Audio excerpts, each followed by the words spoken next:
मुझे वो लड़की नवाल के करीब बिल्कुल नहीं चाहिए। अच्छी नहीं है वो, बुरा असर पड़ेगा नवाल पर। ये खत्म करना होगा मुराद।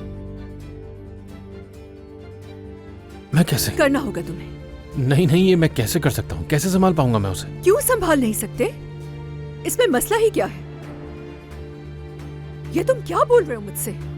क्यों मुश्किल है तुम्हारे लिए? क्यों मुश्किल है? ये सब क्या मसला है तुम्हारा? हाँ, मुझे भी बताओ, आखिर ये लड़की तुम्हारे लिए इतनी अहम क्यों है मुराद? तो सुनो,